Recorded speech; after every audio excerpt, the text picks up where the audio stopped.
federal to states and to local government. Know your representative with Maria, bridging the visible gap. At TVC News, wherever the big news story is happening, we're geared up to break it. TVC News, first with breaking news.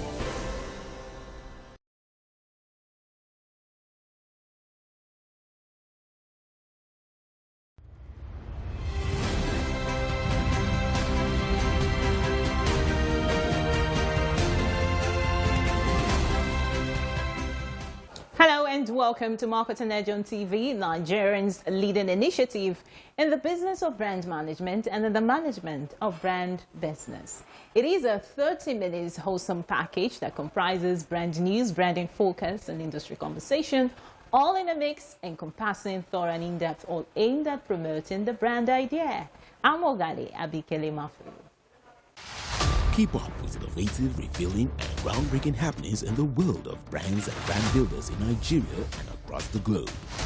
Mingle with people and brands that make the cut and the personalities that keep reinventing the trends and traditions in the marketing world. All are exciting one-stop shop for marketing buffs.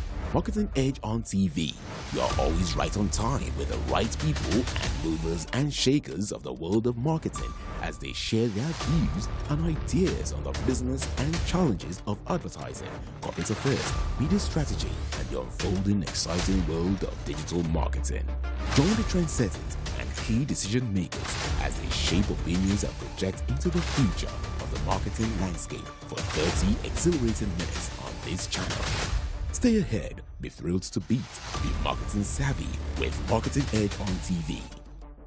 Marketing Edge on TV, promoting the brand idea. Good to have you back. First on Marketing Edge on TV is brand news, where we'll bring you the latest developments around brands and in the field of marketing, advertising, and communication in Nigeria and around the globe.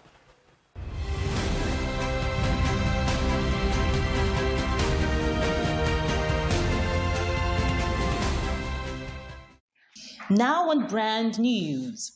As part of efforts to promote collaboration and growth in the integrated marketing communication industry, the Advertisers Association of Nigeria, ADVAN, is set to hold its annual forum known as 2022 ADVAN Industry Dialogue.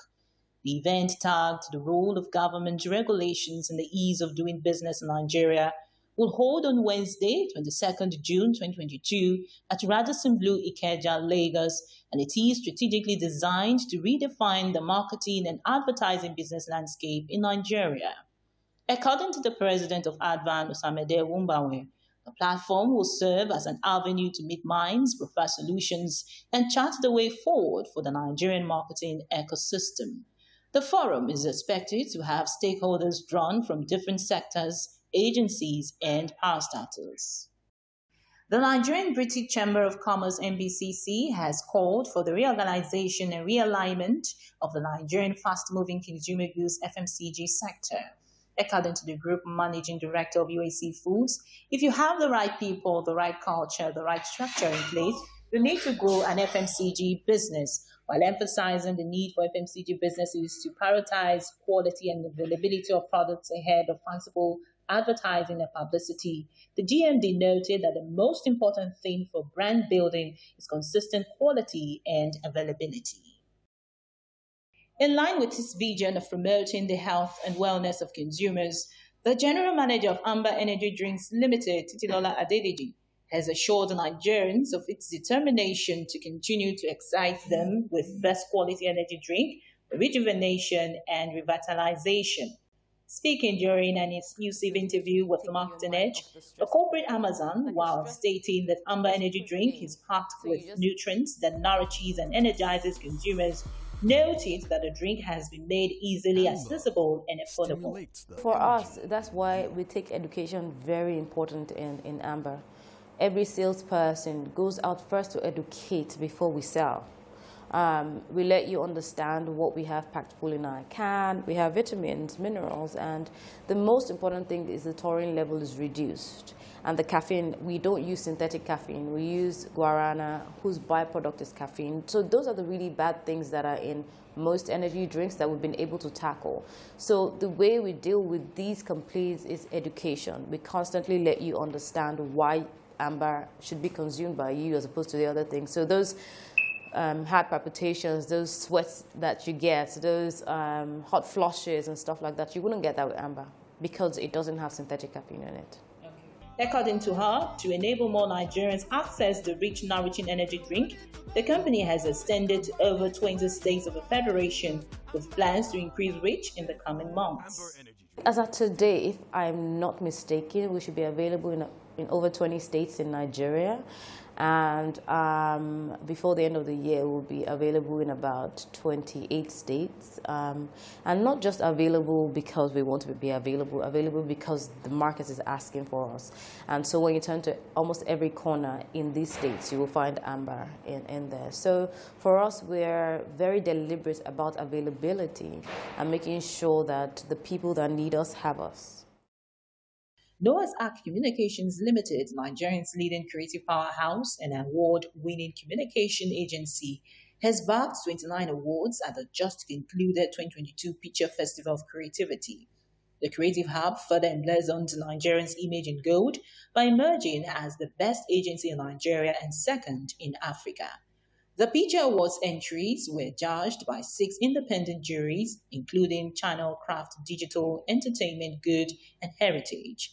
The craft category is new for 2022, but according to the organizers, the category has performed well, competing favorably with other categories in terms of number of entries.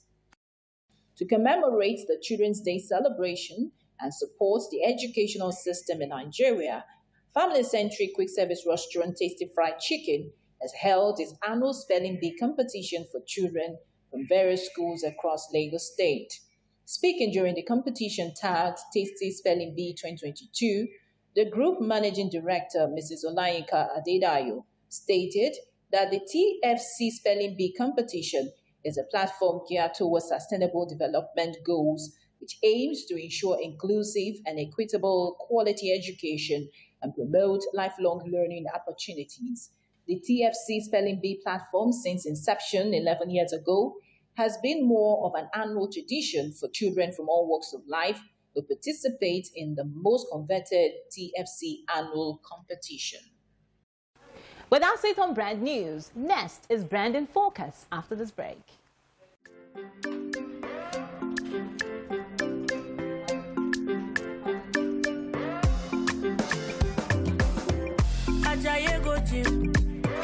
You won't go shake your body.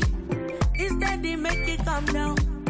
If the farm say you sabi, you want to grow 6 packs in a day. I beg you not to pass your power. You want to show yourself, oh.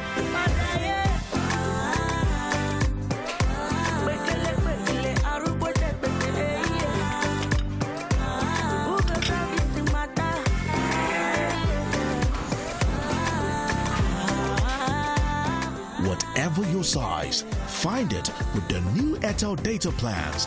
Dial *141# now to get the plan that suits you.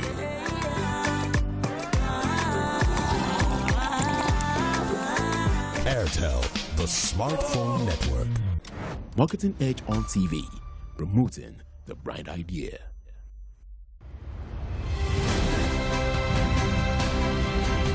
Now on Brand in Focus. No business or brand is immune to the threat of extinction or being left behind in the marketplace, not even Apple or Coca-Cola. To maintain market relevance and uphold the competitive edge that makes a brand, a product, or even a company worth not just buying but promoting for its customers, constant reinvention is a must-do. Currently, change comes rapidly without warning, hence the need for brands and businesses to ensure that they're able to thrive despite new situations, circumstances, and demands. Brand building and running a business is a never-ending journey. To stay relevant and adapt to the ever-changing environment, Brands should always be on top of new technologies, trends, consumer interests, and shifting buying patterns. Reinvention does not mean a brand has to throw away all its previous incentives and strategies, but rather foresee the trend in the market and readjust its metrics of performance and delivery. All the decisions from what a product should look like, how it would be advertised, how it should be distributed, and then how the entire process would be designed should be taken, reviewed, and considered. Every going concern is a chain of people and process linked together, and unless a track for development and reinvention is recalibrated throughout, it is easy to be lost in a myriad of advertisements and offers. Simply put, one of the biggest challenges that all kinds of businesses and brands face, regardless of industry, is remaining relevant. Losing relevance isn't something brands should expose themselves to, as this can easily cost a brand a significant chunk of the market share that it has worked so hard to attain. As changes occur in technology, brands must keep up with the changes to remain digitally connected to their clients. Just like how the business environment continuously evolves, consumer preference and behavior do so too. If a brand does not embrace new platforms that mean a lot to its target market, then it will miss out. When it comes to being a competitive force in the industry, a brand has to communicate and engage with its consumers right where they are. With our branding focus, next is industry conversation, where we have interactions with men and women who have made tremendous impact in the business of brand management. But this week, we'll be speaking with the Managing Director of Watermark in Victoria after this break. Marketing Edge on TV, promoting the brand idea.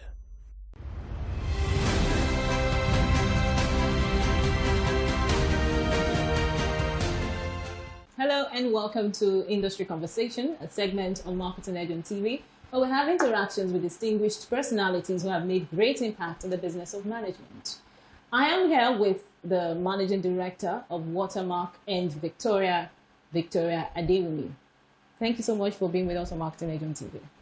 Hi, good afternoon. How are you doing? Very well. Thank you for having me on your show. Yes. Yeah. So, what would be your assessment of the IMC industry, especially the experiential marketing subsector? Okay, so while it's been kicking off globally, I would still say that it's currently probably in its teaching stage in Nigeria. I think brands and businesses are beginning to get on board on the impact that experiential marketing brings to the table in the entire integrated marketing communication mix. Although advertising has been leading it, what we call ATL basically, has been leading, conversations in this space. So people are more used to above the line engagement, advertisements, billboards, TV, commercials running and all. But I want to believe, or I would rather say, that experiential has actually been a core part of marketing from the get-go.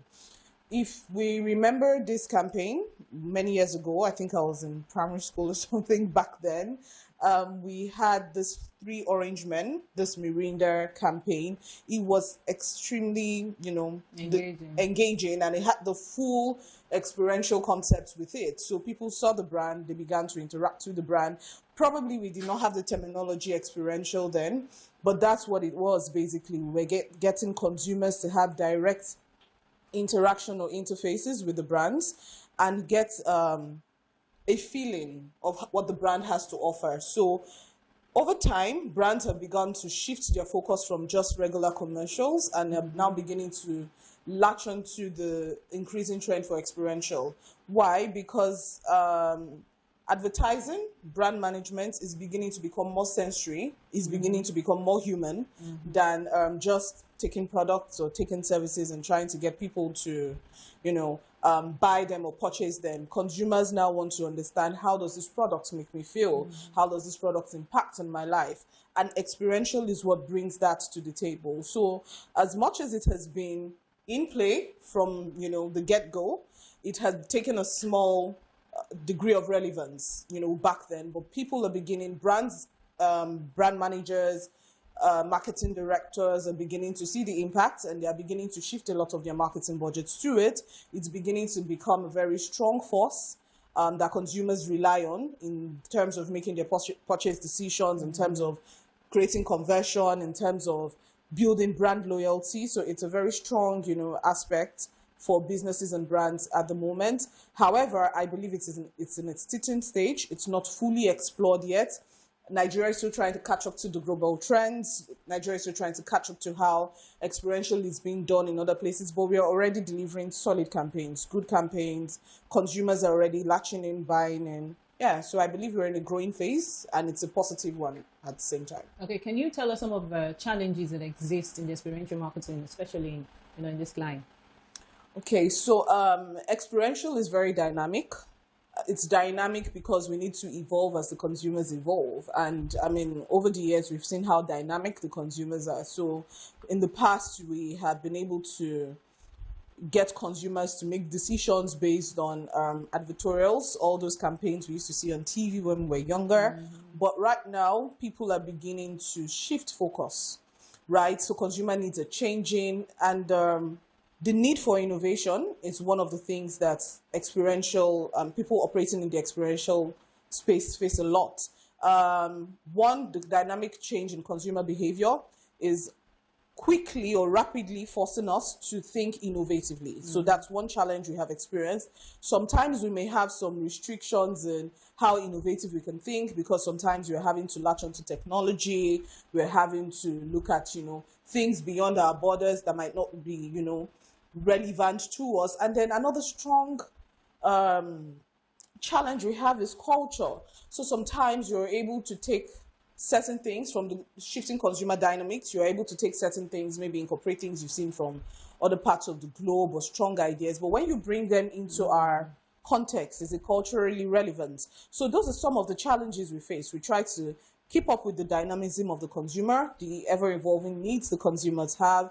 We are also trying to make sure that everything we do is culturally relevant, so that it can create that connection that the brand needs to have with the consumers, and it doesn't look all false. We have to speak the truth. Yes, it's not alien. We have to resonate with the consumers that we are trying to target within our space. So I think those are the two principal things that we can say we're facing. Of course, there's the global, the Nigerian factor of, getting some technologies to apply into what you're doing. But I don't think it is much of a problem. We just try our best to keep up with understanding, okay, who is the consumer we're dealing with per time? What are their evolving needs? How dynamic are they? How are we innovating or shifting our focus and our strategies to meet the needs and demands of these people? And how are we making things culturally relevant? How are we bringing it to the Nigerian context?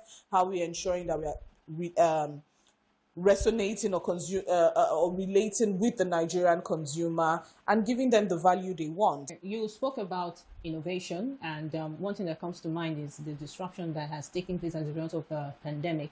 So I want to understand how the experiential, marketing space coped during the pandemic. Oh, okay. So I think so it had its benefits and it also had its disadvantages. Maybe starting with the cons of it. I mean, almost everyone had to shut down, and not just the experiential marketing agencies, even the client side. It kind of, COVID made, a lot of things come to a screeching halt. So a lot of things were grounded, we didn't see, a lot of people don't see how to execute some of their campaigns. Most of our campaigns are direct to consumer focused. You understand, they're very physical. So it's either you're doing a launch or you're doing an event or you're sampling consumers, and COVID took that away from us. But the pros of it, the benefit of COVID is that it forced us new ways to think. So I mean, there's a saying, or there's this conversation in the industry that what COVID did for us, what 2020 did for us, was that it forced technology to, evolve faster than it typically should have been. So, I mean, there's been arguments from different research papers that some of the technologies we're experiencing today, for instance, are 20 years early. So maybe some of the things we're beginning to interact with in 2022 are things we may not have been able to think of until maybe 2024 if we were going with the regular pace things were being done.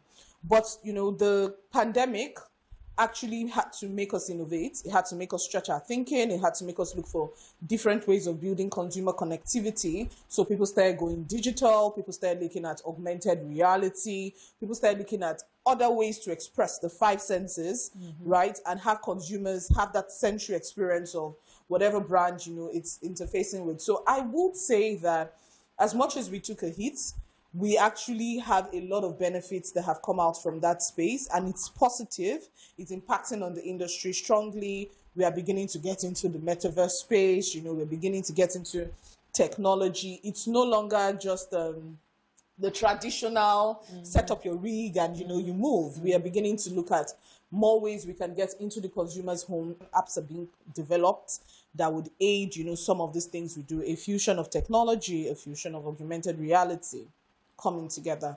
Yeah. Okay, speak to other experiential marketers. How can they be ahead of, this technological acceleration we're beginning to see in the marketplace? The only thing is to innovate. That's where we are. Everything has become dynamic. Everything is changing. Some of the things that we have believed to be the traditional ways of executing is already being shattered, and we are having to force ourselves to think about new ways or new dynamisms by which we can engage the consumer. The advantage to this is that the consumer is dynamic as well. So if you are an agency that focuses strongly on understanding trends, understanding consumer behavior, how the consumer is evolving, what the adapting technologies are, you should be able to stay ahead of the pack. You should be able to offer or deliver solutions that are in tune with what the consumers currently demand and what the clients actually currently demand. So we are B2B and we are also B2C, if you get what we mean. So we need to infuse both. What are the demands of both the clients and the demands of the brands that we service? And, technology is going to play a very huge role. So a lot of agencies have to begin to think beyond just traditional means, which I think they're already doing, to looking at how we are going to incorporate technology, right? And technology is not digital. We've been doing digital for such a long time. It's not just digital, it's other means. So we need to get into the technology space and begin to see how we can create experiences for consumers that are away from the traditional means we have known, but still hinges on the five senses. I'll just throw a tip out there. So what if we begin to do some design thinking in terms of developing an app, for instance, that can help consumers experience your brand through the 5 keynotes, right? So a sensory keynote of smell, a sensory keynote of taste, a sensory keynote of, going and see the feedback from all other, people before you make your purchasing decision. We are just changing the channels.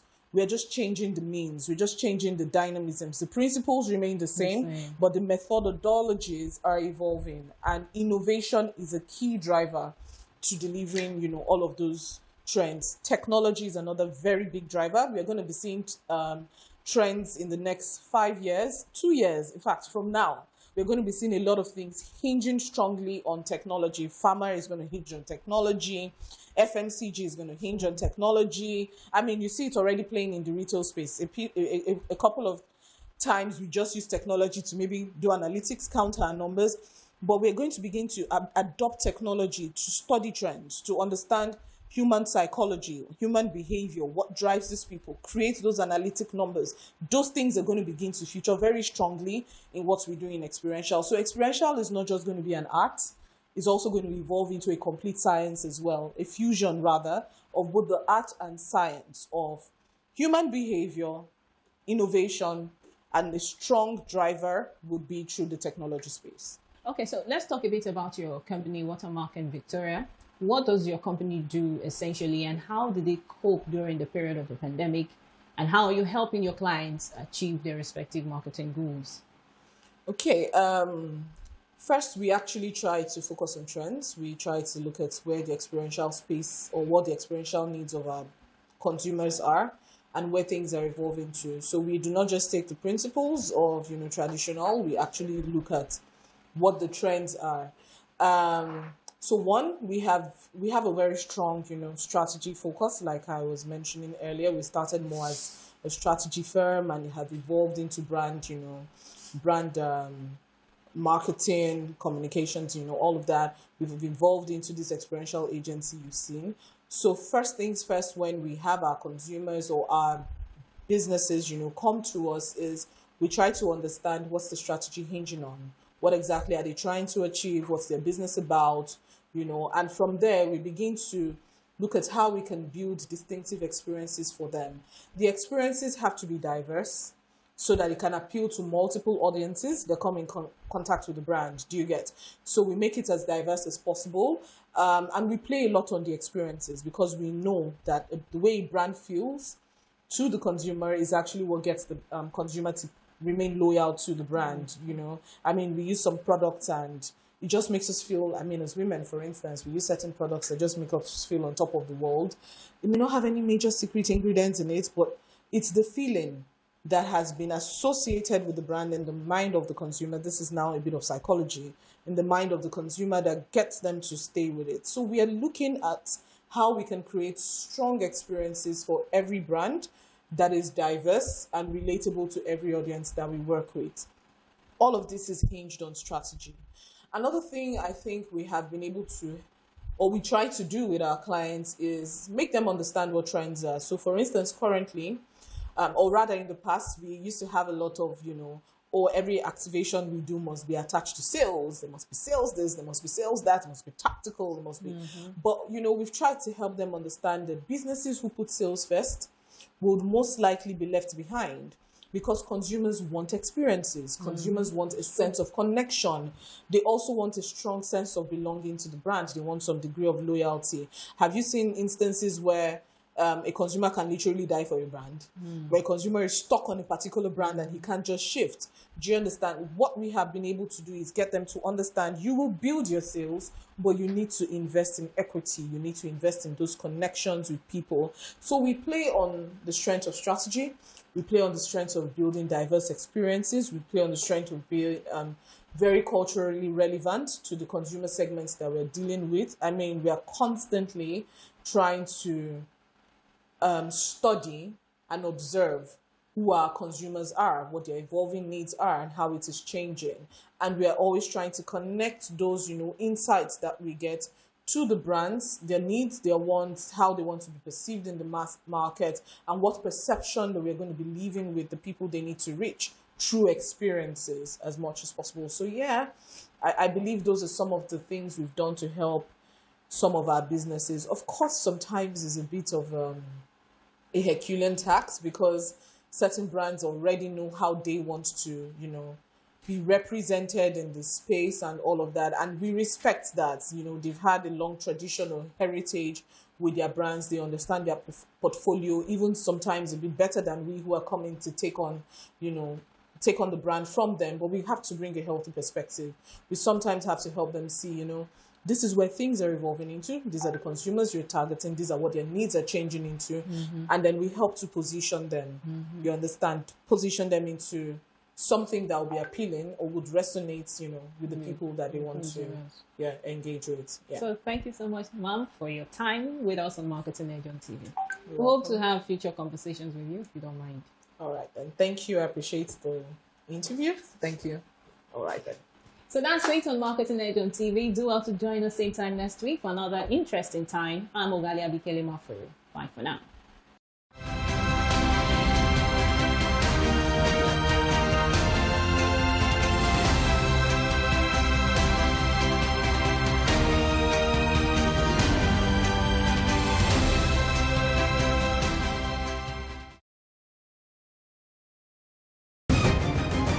It is time for consolidation of recovery efforts in Borno State, devastated by years of insurgency and terror.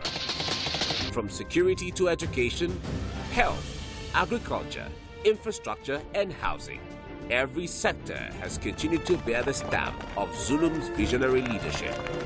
Join us on Borno Restoration as we track, showcase, and analyze developmental strides of Professor Babagana Zulum and his overwhelming care for the vulnerable. Borno Restoration on TVC News every Saturday at 8 p.m.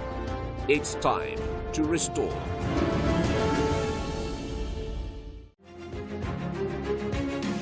It's been 3 decades of statehood in Yobe State, coupled with steady growth and development in all areas. A decade-long Boko Haram insurgency has also hampered the steady rise to greatness in the pride of the Sahel. But it's time for continuity, consolidation and innovation in Yobe State.